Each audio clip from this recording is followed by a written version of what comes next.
అందరికీ నమస్కారం. చాలా మంది సిఏఏ ఇష్యూ ఏదైతే నేషనల్ ఇష్యూ నడుస్తుందో దానిపైన వైఎస్ఆర్ కాంగ్రెస్ పార్టీ వైఖరి ఏముంది అని చెప్పి చాలా మంది అడుగుతున్నారు. కాబట్టి మీ అందరి ముందు వచ్చి మీడియా ముందర మాట్లాడాలని చెప్పి నేను రావడం జరుగుతుంది. భారతదేశము కొన్ని వేలాది సంవత్సరాల నుంచి ఎన్నో సివిలైజేషన్స్ ని చూసి ఇవాల్వ్ అయిన దేశము. ఎన్నో వందలాది కులాలు, మతాలు, భిన్న ప్రాంతాల ఆచారాలు ఇలాంటివి ఉన్న ఒక చాలా పెద్ద దేశము, గొప్ప దేశము. ఈ పెద్ద దేశంలో, గొప్ప దేశంలో ప్రపంచమంతటా కూడా మాట్లాడుకునేది ఏమంటే it is one of the best democracy and the biggest democracy which is safeguarding the interest of the citizens irrespective of the race, region, religion or caste or creed. So ఎక్కడ కూడా విపక్ష అనేది మన భారతదేశంలో ఈ రోజు వరకు కూడా లేదు. ఈ రోజు భారతదేశంలో ఉండే ముస్లిం సమాజంలో మాత్రము ఈ సిఏఏ చట్టాల వల్ల భయోందోళనకు గురి కావడము, అపోహలకి గురి కావడము, వాళ్ళు రేపటి రోజు మేము ఇబ్బంది పడతామనే ఆలోచనలో వాళ్ళు పడిపోయినారు. కాబట్టి ఆ రోజు పార్లమెంట్ లో కూడా వైఎస్ఆర్ కాంగ్రెస్ పార్టీ ఇప్పుడు ఉండే కేంద్ర ప్రభుత్వానికి చెప్పడం జరిగింది క్లారిటీగా, మీరు ఈ సిఏఏ ఫార్మాట్ ని ఇన్ దిస్ కరెంట్ ఫార్మాట్ మాకు యాక్సెప్టబుల్ లేదు, మీరు దీంట్లో ముస్లింస్ ని కూడా యాడ్ చేయండి అని చెప్పి కూడా చెప్పడం జరిగింది. ఈ రోజు కూడా మేము చెప్తున్నది ఏమంటే ఎక్కడ కూడా కులాన్ని బట్టి, మతాన్ని బట్టి, ప్రాంతాన్ని బట్టి మనము విపక్ష చూపిస్తే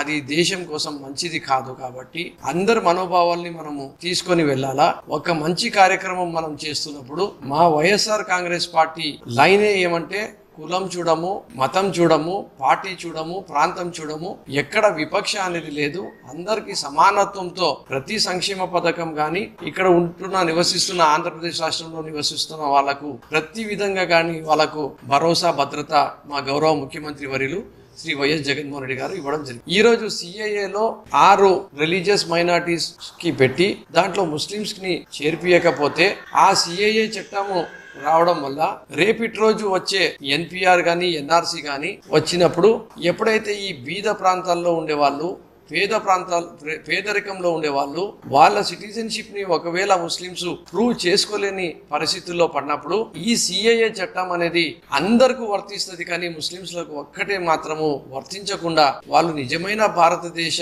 పౌరులైన వాళ్ళు రిఫ్యూజీలుగా అయ్యే పరిస్థితి అయిపోతుంది అని చెప్పి ఒక చాలా భయోందోళనలో ఈరోజు ఉన్నారు. కాబట్టి మా గౌరవ ముఖ్యమంత్రి గారి స్టాండ్ కూడా ఏమి అంటే అన్ని పర్సనల్ లా బోర్డ్స్తో, అంటే సిఖ్స్ ఉండని, జైన్స్ ఉండని, పార్సీస్ ఉండని,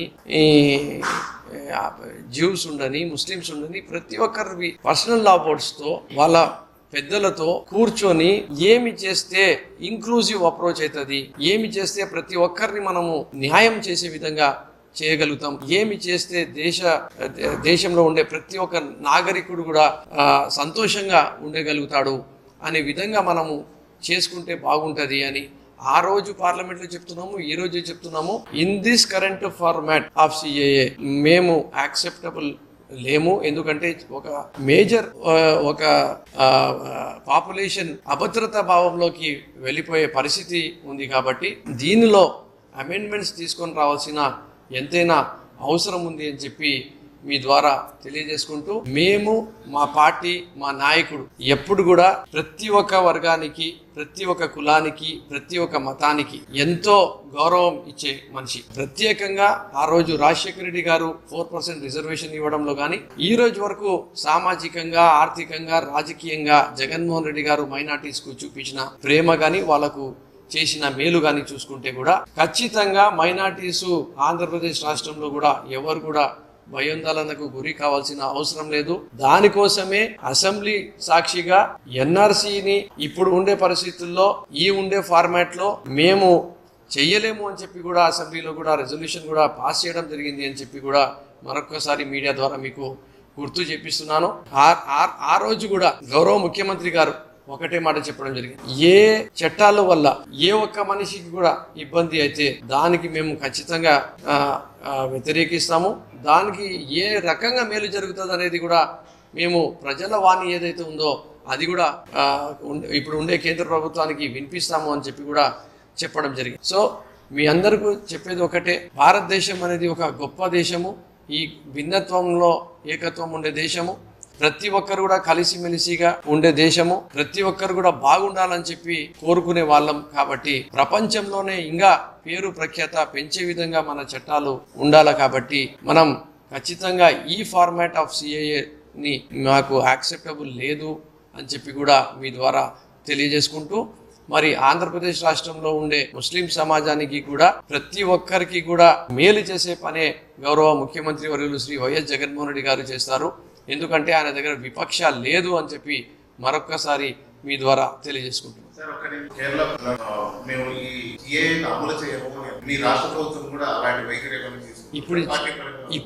ఇప్పుడు చెప్పింది కూడా మేము మా పార్టీ తరపు నుంచి ఈ కరెంట్ ఫార్మాట్ ఆఫ్ సిఏని వ్యతిరేకిస్తున్నాము. దీంట్లో అమెండ్మెంట్ తీసుకొని రావాల్సిన అవసరం ఉంది. దీంట్లో అమెండ్మెంట్ తీసుకొని రావాల్సిన అవసరం ఉంది. దీంట్లో ముస్లిమ్స్ని, జ్యూస్ని వాళ్ళని కూడా దీంట్లో యాడ్ చేయాల్సిన అవసరం ఉంది. ఇంకా ఎవరైనా మిగిలిపోయింటే కూడా వాళ్ళని కూడా యాడ్ చేస్తే మంచిది. కానీ ఒకరిని తొలగించడము, ఒక వర్గానికి తొలగించడం అనేది మంచిది కాదని చెప్పి మేము నమ్ముతున్నాం.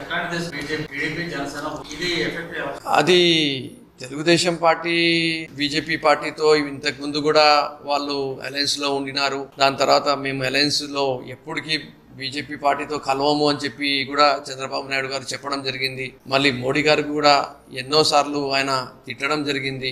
మళ్ళీ ఈరోజు పోయి కలవడం జరిగింది. ఆయనకు ఒక నైతిక విలువలు కానీ, సిద్ధాంతాలు కానీ, రాజకీయాలపైన, దేశ ప్రజల మనోభావాలపైన క్లారిటీ లేదు. వయసు వచ్చింది. ఆయనకు ఎట్లా పవర్ తెచ్చుకోవాలా, ఎవరి షేర్ ఆఫ్ ఓటర్స్ని నా బుట్టలో వేసుకోవాలా, నా షేర్ ఆఫ్ ఓటర్స్ తక్కువ ఉన్నారు కాబట్టి పవన్ కళ్యాణ్ షేర్ ఆఫ్ ఓటర్స్ని తెచ్చుకుందాము, బీజేపీ పార్టీ నుంచి తెచ్చుకుందాము. ఇంకా ఆయనకు వీళ్ళు అవుతుంటే, ఒకవేళ సిద్ధాంతాలు వేరే కాకపోయింటే కమ్యూనిస్ట్ పార్టీ, కాంగ్రెస్ పార్టీకి కూడా తెచ్చుకొని అలయన్స్ని కుదిరించుకొని ఆంధ్రప్రదేశ్ రాష్ట్రంలో ఎలాగో అలాగా ఆయన ఈరోజు ప్రభుత్వంలో రావాలని చెప్పి ఒక కాంక్షని కానీ ఆంధ్రప్రదేశ్ రాష్ట్రంలో ఉండే ప్రజలపైన కానీ, దేశంలో ఉండే జరుగుతున్న పరిణామాలపైన కానీ, ఈరోజు దేశవ్యాప్తంగా కానీ ఆంధ్రప్రదేశ్ రాష్ట్రంలో ఉండే ముస్లిం ప్రజల మనోభావాలపైన కానీ ఆయన ఎలాంటి స్పందన ఆయనకు లేదు అని చెప్పి కూడా మీకు తెలియజేసుకుంటూ, అసెంబ్లీలో కూడా ఎన్ఆర్సీ రెజల్యూషన్ మేము ప్రవేశపెడుతున్నప్పుడు వాళ్ళకు తెలిసిన ఆ రెజల్యూషన్కి వాళ్ళు ఆ రోజు సపోర్టు ఇవ్వలేదు. అలాగే వేరే సాకు చూపించి వాకౌట్ చేసి ఆ రోజు అసెంబ్లీలో డిస్కషన్లో పాల్గొనకుండా కూడా వెళ్ళిపోయినారని చెప్పి కూడా ఆంధ్రప్రదేశ్ రాష్ట్ర ప్రజలు ఇది గమనించాలని చెప్పి కూడా మీ ద్వారా తెలియజేసుకుంటున్నారు.